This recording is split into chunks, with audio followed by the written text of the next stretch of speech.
Hello, magical beings. So, let's talk about the current energy because that's what we do here. Whew. Um, we're at the tipping point, we're at the turning point of not just this year, but like the next era of civilization.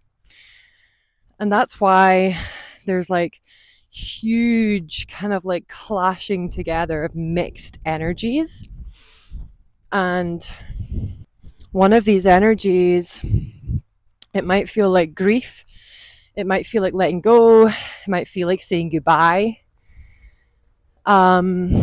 Because you are, because we are saying goodbye. We're saying goodbye to our old selves and to the the ways in which we maybe try to conform into a system that was never built for us to thrive. It was only built for us to survive. And with this huge astrological configuration that's going to happen next week, the 19th and the 20th of July, called Barbot's Basket, named after a French astrologer who studied mundane astrology, so the studies of kind of like how the planets are working with one another, and predictive astrology instead of uh, personal or psychological astrology using the natal chart, which is the way that I work. So I always find it extremely interesting and enlightening when I look at the work that predictive astrologers do, because so much of their predictions have come true. And for Barbot, that included the fall of the Berlin Wall and the pandemic. So yeah, it's so interesting. Wow, I'm out for a walk and it's like, it's so overgrown. It's so beautiful. All the flowers are like wildflowers. Um, so this configuration includes multiple planets, all the social planets basically. Well, Jupiter, Saturn, Neptune, and Pluto. They are all in opposition. Jupiter and Pluto are in opposition. Pluto's in Aquarius, Jupiter's in Leo. There's a lot with this configuration. I'm not going to get into the details today because I've not studied each individual, the aspects of each enough to do that, and it would end up being a very long video. But what I do want to say is that when we have a configuration like this, because it's not just a transit, it's multiple planets, it's not something that is going to hit us straight away, and it's not something that's just going to happen quickly. Like the energy of this is going to build for decades. And this is where we're kind of going to be able to see this splitting of timelines that everyone has been speaking about for however long now, especially in 2026, where like we're really going to see, it's going to be very, very obvious to discern who is still asleep within the game, playing the game, wants to be in comfort and convenience, wants to get everything delivered from Amazon and watch Netflix until they fall asleep every night and be lulled into that like false sense of safety that capitalism provides, and who has chosen to awaken within that dream or nightmare and realize that actually that's not security, and it is just a false perception of what life is, and unfortunately many people have accepted that that is life. So the other, the split, the timeline split, a timeline split is like it's the path which you choose to walk, right? So there's going to be people, like I say, that choose the easier route to not do anything, but it's actually not easy because you're selling your soul when you do that. Or you choose to be sovereign and you choose to create a new reality, which is what millions of people are already doing, whether that be raising their kids out with the school system, returning to nature by studying herbs, medicines in nature, which nature is completely abundant with, so that we can heal ourselves naturally, whether that be leaving the corporate world, starting your own business, selling your house and your possessions and living in a van or going traveling. Like, there's more and more people that are choosing the more alternative lifestyle. And so the alternative lifestyle isn't going to be that alternative anymore because more souls are going to choose to do it. And, we've seen this like in so many films, books. It's been shown to us again and again. And I do believe that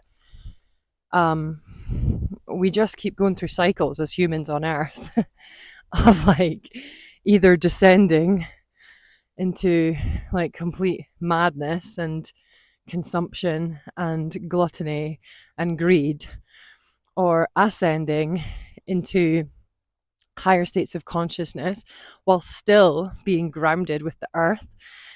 And this is very important because there's so much propaganda to try and convince you to ascend into, AI transhumanism and to just forget about the earth, which is completely insane because it's literally where we all come from, where we're born from.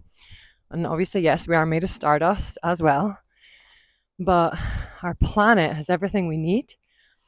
And she's just gasping for breath, like she's just shaking us to wake us up and say, help me, because I provide for you every day. So it's up to us which path. It's up to you which path you choose to walk. And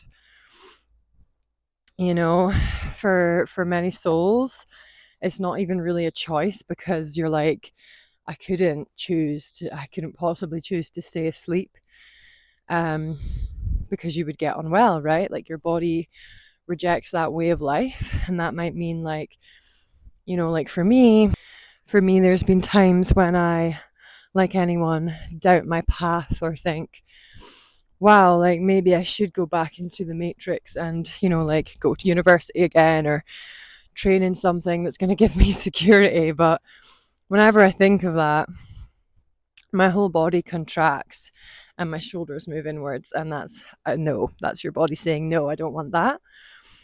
And it's really important to listen to the body because the body knows a lot more than the mind. Mind can create stories and false memories. The body can't do that. It responds with its environment and its felt sense. So, yeah, like my point in that is when you are choosing a new way and when you are up leveling and moving into new levels of like evolution, you're going to be seduced back into the easier path of convenience and comfort because it's comfortable and it's easy, but it's not what's going to feed your soul, make you happy to be alive every day, and expand your heart. And so on an energetic level, when we choose to live from our heart space, to lead from our heart space and our soul's purpose and our felt sense, that is the biggest rebellion you can do in this world, right? Because when we do that, you become sovereign. So the systems that be can't control you anymore because you're not operating from a state of fear or a state of control or a state of greed. You are in trust. And I wish more people would understand this, that energy is just as vital, as important for human beings as food is, as water is, as shelter is, as warmth is. Energy makes up so much of who we are, the decisions we make, the choices, our environments, the people we surround ourselves with. It's all energy. It's such a huge component of being human. And we've just been programmed from the minute we were, took our first breath that energy doesn't exist. But I bet you every single human on this earth, deep down, we know that energy exists because we can feel things. Like the most obvious thing is like when you feel that something's off, or something's awkward, or something's just like, and you're like, no, I don't think I'm going to do that. That's the moment when you awaken to energy and your own energetic body guiding you instead of just following the crowd all the time. And I've seen this within the travel community a lot, like how people awaken when they solo travel, because like maybe it's the first time you've gone and done something like this by yourself for a long period of time. These flowers are so gorgeous. Like, how blessed am I to live here? Wow. Yeah, so I see it with the travel community where people like basically are like, yeah, and I was gonna go and party with everyone at the hostel, and everyone was saying like, yeah, let's go get shots and like get steaming on the beach and go to a full moon party and have no reverence for the moon. Anyway. And then something in them is like, no, I don't want to do that, because they're freaking exhausted because it's like 30 degrees and they've been swimming all day or whatever. Their body says no. And so then, because they've chosen to listen to their body, your body will respond by getting rid of, expelling the fatigue or whatever energy it was to try and get you to choose the other path, the path which was what you actually was in alignment with you and not just conforming to fit into the mold, right? And then they're like, wow, I feel so much better. And then, so what not to do when you get to that state is don't then doubt yourself and think, oh, well, I feel fine now, so I should have just stuck to plan A. Like, no, you have literally up-leveled your energy and moved into a higher state of alignment by listening to your body and your intuition. And the only reason why that funky energy you felt has been discharged from your body is because you listened. But let me tell you, that energy will come back if you then try and conform, right? So yeah, that's just something I wanted to like talk about because I feel like it's related to the other topics I've been speaking on. And yeah, this is what we need to become aware of in this time, because nothing is ever going to be the same again. Like, we're going to be like really pushed to stand up and fight for your basic rights, for your sovereignty, especially in the fucking UK where we get charged for literally everything possible. I got an email today saying that Labour now want to introduce road tax per mile, which is fucking insane. So taxing people on the road tax based on how many miles they drive. Like, what? So yeah, we're going to be met with more and more friction and tension and conflict, and all of it is a choice. All of it is like a magnifying glass pointing down on you and saying, will you let this happen? Because each thing that you conform to, it makes it a lot harder to get that freedom back. We've seen this with the pandemic. How many people just conformed in that state of fear? How many people then ended up, extremely unwell or witnessed even a loved one pass away, and it's not because of this virus, right? I understand in some cases it could have been, but the majority, it was the energy of fear that was making people unwell. Because fear is the most powerful energy to control someone. And this is why the system hate it. When we awaken to that and we awaken to the fact that we're all connected, we're all one, and everything is love. Because when people are in love, you can't control them. They're much, much harder to control and get to conform. So I hope this resonates. And the last thing I will say is like, yeah, now that we are in the second half of July, very closely approaching, I think it's the 13th or the 14th today.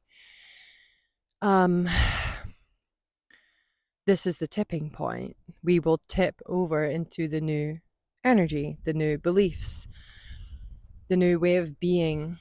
And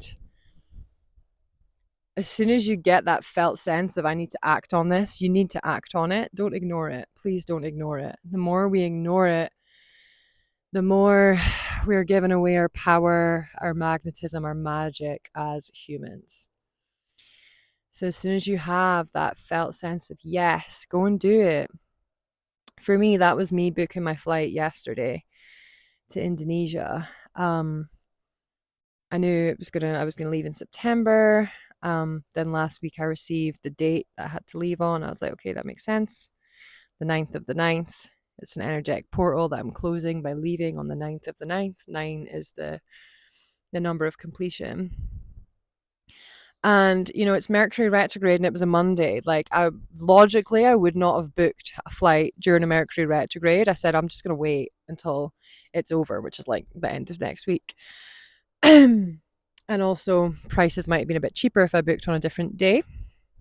But none of that mattered because the energy that was moving through me was so like, yes, you need to do this now. My whole body was like, I woke up and I was like, I need to book my flight today. So when you get that signal, act on it. Don't let it stagnate and push it down and whatever. That's literally you breaking the programming and the conditioning of the matrix. So you are in choice. I hope this resonates and I hope that everyone is enjoying the sun. I know I am, and I cannot wait for it to be my environment every day.